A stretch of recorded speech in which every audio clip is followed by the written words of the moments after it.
Assalamualaikum warahmatullahi wabarakatuh. Tapi Om Swastiastu, Namo Buddhaya, salam kebajikan, salam selamat berjumpa kembali di mata pelajaran TIK, Teknologi Informasi dan Komunikasi untuk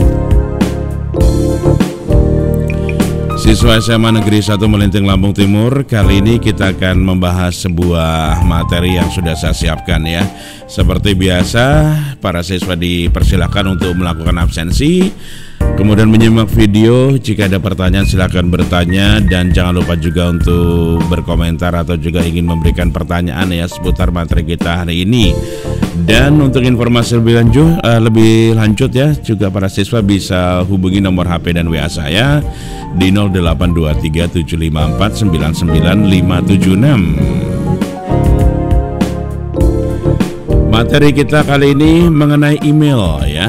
Email, pasti semua orang sudah tahu apa itu email, dan email ini sangat penting. Singkatannya dari electronic mail atau surat elektronik. Seperti itu. Bicara soal email, surat elektronik atau pos elektronik atau email, ini adalah sebuah sarana mengirim surat melalui jalur jaringan komputer atau jalur internet. Dengan surat biasa umumnya kita perlu membayar per pengiriman itu dengan sebuah perangko ya. Tetapi untuk surat elektronik umumnya biaya yang dikeluarkan itu untuk sambungan internet alias gratis. Namun ada pengecualian, misalnya surat elektronik ke telepon genggam, ini terkadang pembayarannya ditagih pengirimannya gitu.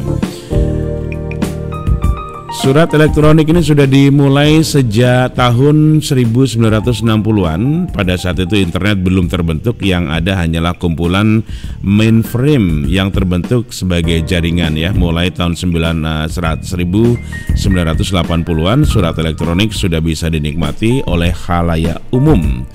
Dan sekarang ini banyak perusahaan pos di berbagai negara yang menurun penghasilannya disebabkan masyarakat sudah tidak memakai jasa pos lagi. Kalau dulu kita suka mengirim surat lewat kantor pos misalnya, sekarang orang sudah menggunakan jasa email atau surat elektronik karena gratis, cepat, dan hanya membutuhkan sambungan internet saja.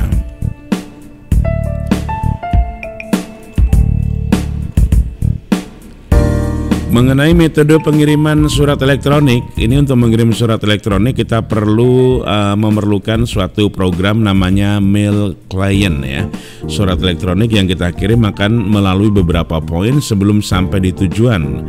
Mulai dari surat elektronik dikirim, kemudian ke internet, ke POP3 server penyedia surname penerima, kemudian ke mail client atau di komputer si penerima. Surat elektronik baru bisa dibaca oleh si penerima. Terlihat surat elektronik yang terkirim hanya melalui 5 poin. Selain komputer pengirim dan juga penerima ya, sebenarnya lebih dari itu, sebab setelah surat elektronik meninggalkan POP3 server, maka itu akan melalui banyak server-server yang lainnya, tapi dibuat lebih simpel begitu. Tidak tertutup kemungkinan surat elektronik yang kita kirim itu disadap orang ya. Maka dari itu, bila surat elektronik yang kita kirim mengandung isi yang sensitif, sebaiknya kita melakukan tindakan pencegahan dengan mengacak atau enskripsi data dalam surat elektronik tersebut, contohnya menggunakan PGP atau PGP, sertifikat digital, dan lain sebagainya. Nah, kalau kita sudah mengirimkan surat elektronik, maka akan terkirim ke si pembaca. Untuk seseorang yang selaku pembaca, maka ada cara membaca surat elektronik ini berbagai macam ya. Dan surat elektronik pada mulanya disimpan di dalam sebuah server, yaitu mail server.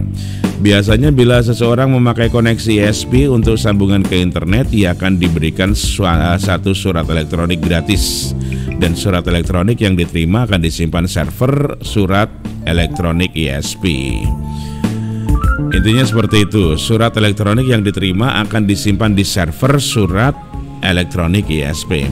Ada 2 cara untuk mengakses surat elektronik. Yang pertama, ini dengan cara menggunakan perambahan web ya, seperti Mozilla atau Google Chrome. Dan metode ini disebut sebagai web based, artinya kita menggunakan media web sebagai perantara ke kotak suara elektronik. Ya, misalnya Yahoo Mail atau Google Mail atau Gmail. Dan untuk menggunakannya, pengguna harus dalam keadaan daring atau harus online. Kalau nggak online nggak bisa. Layanan surat elektronik berbasis web biasanya disediakan oleh penyelenggara layanan surel yang gratis. Kalau zaman sekarang orang suka pakai Gmail ya atau Google Mail.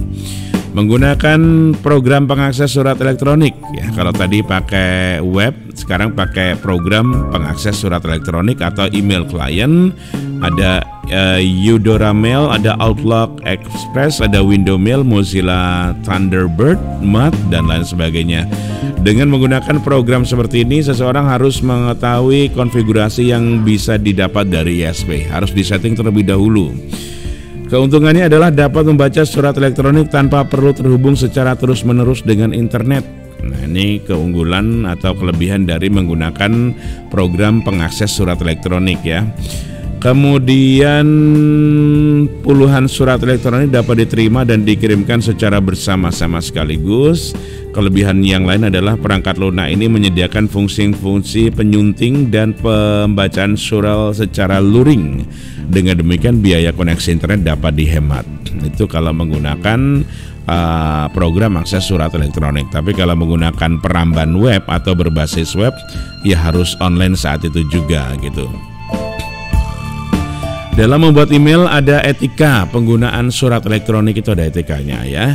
Etika dalam surat elektronik ini sama dengan etika dalam menulis surat biasa pada dasarnya. Kita misalnya ada surat elektronik yang isinya formal dan ada juga yang informal. Beberapa poin yang penting yang harus kita lakukan saat kita menggunakan surat elektronik adalah yang pertama, jangan mengirim surat elektronik dengan lampiran yang lampirannya itu terlalu besar ya. Kalau surat ya surat aja. Kalau misalnya mau kasih lampiran jangan terlalu besar. Karena tidak semua orang mempunyai akses internet yang cepat dan ada kemungkinan lampiran tersebut melebihi kapasitas surat elektronik penerima. Jadi kalau mau mengirimkan surat ya surat saja. Kalau mau mengirimkan lampiran berupa file yang lumayan besar ditempatkan di tempat lain. Dikasih linknya saja itu gampang ya. Misalnya dengan memberikan Google Drive. Tidak semua orang ya, sekali lagi, mempunyai akses internet yang cepat dan ada kemungkinan lampiran tersebut melebihi kapasitas surat elektronik penerima sehingga akan ditolak mail server penerima. Selain itu, perhatikan juga bahwa beberapa penyedia surat elektronik juga menerapkan batasan tentang jumlah, jenis, dan ukuran surat elektronik yang dapat diterima dan dikirim oleh penggunanya. Jadi jangan asal kirim. Yang kedua, jangan mengirim lanjut atau forward surat elektronik tanpa berpikir kegunaan bagi orang yang dituju. Jadi jangan diteruskan gitu ya. Kalau kira-kira nggak begitu penting, yang mendingan nggak usah. Yang ketiga, selalu isi kolom subjek dan jangan dibiarkan kosong. Ini penting. Kalau kita mengirimkan surat elektronik, subjeknya harus diisi agar orang tahu ini suratnya tentang apa begitu ya, dan jangan dibiarkan kosong. Yang keempat, dalam mengutip tulisan orang lain selalu usahakan mengutip seperlunya, jangan mau gampang saja mengutip seluruh isi tulisan orang itu. Ya, ini penting juga, dan dalam penulisan memang seperti ini. Misalnya dalam menjawab surat elektronik orang lain, kutip bagian yang kita tanggapi saja. Selain lebih jelas juga tidak memakan waktu atau jatah akses penerima. Dalam mengutip tulisan orang ketiga juga, kita juga harus ingat hak cipta, kutip sedikit mungkin dan rujuk ke tulisan aslinya, itu lebih bagus. Kemudian untuk etika yang selanjutnya, jangan menggunakan huruf kapital karena dapat menimbulkan kesan Anda berteriak. Jadi kalau kita nulis di surat elektronik pakai huruf besar, ini kesannya kita sedang berteriak atau sedang nada tinggi atau sedang marah-marah ya. Kita harus gunakan juga yang berikutnya, kata-kata dengan santun. Ada kalanya sesuatu yang kita tulis akan terkesan berbeda dengan apa yang sebetulnya kita maksudkan. Jadi harus dibuat kata-kata itu lebih sopan dan santun ya. Makanya kalau membuat surat seperti surat biasa itu juga kita baca ulang dari awal akhir, baca lagi. Kalau sudah beberapa kali kita baca dan tidak ada kata-kata yang kasar atau tidak ada kata-kata yang nggak jelas, baru kita kirimkan. Kemudian soal keamanan ya, keamanan data di surat elektronik ini tidaklah terjamin dan selalu ada risiko terbuka untuk umum, dalam artian semua isinya dapat dibaca oleh orang lain. Hal ini disebabkan oleh karena surat elektronik itu akan melewati banyak server sebelum sampai di tujuan. Tidak tertutup kemungkinan ada orang yang menyadap surat elektronik yang dikirimkan tersebut. Nah, ini perlu kita garis bawahi. Surat elektronik dapat diamankan dengan melakukan teknik pengacakan atau enskripsi, dan salah satu program enskripsi yang populer adalah PGP atau panjangannya Pretty Good Privacy, PGP. Dengan memakai PGP atau PGP, maka isi akan dienkrip dan hanya orang yang tertuju dapat mendeskripsi dan membaca surat elektronik tersebut. Kerugiannya adalah membuat repot pihak pengirim dan penerima karena keduanya harus memiliki program PGP. Dan pengirim juga harus memiliki kunci umum penerima dan melakukan enskripsi pesan dengan kunci tersebut. Ini kalau kita bicara suratnya atau isinya itu sangat penting ya. Tapi kalau tidak begitu penting juga nggak masalah sih. Kita buat santai saja, nggak usah terlalu berlebihan dan nggak usah repot-repot. Kalau untuk kita ya mungkin karena kita orang biasa yang nggak begitu penting ya. Oke, demikian materi kita mengenai email, mudah-mudahan bisa dipahami dan nanti kita akan memberikan tutorial bagaimana caranya kita membuat email, karena email ini penting, tidak hanya untuk komputer, handphone pun juga harus ada emailnya agar data-data yang ada dalam handphone juga aman ya. Dan nanti masih banyak lagi kegunaan dari email, meskipun terlihat sederhana tapi email ini memang luar biasa manfaatnya di zaman-zaman sekarang ya. Makanya nanti harapan saya seluruh siswa bisa membuat email sendiri dan mengaktifkan untuk keamanan 2 langkah, karena kalau tidak diaktifkan 2 langkah biasanya akan terbajak dan bisa diambil oleh orang lain, dan banyak udah korban-korban yang seperti itu ya. Baik, terima kasih, sampai jumpa di materi berikutnya. Saya pamit. Kalau ada pertanyaan sekali lagi silakan boleh japri di nomor HP dan WA saya 082375499576. Sekali lagi sampai jumpa. Semoga bermanfaat dan wassalamualaikum warahmatullahi wabarakatuh. Wa maghfiratuh.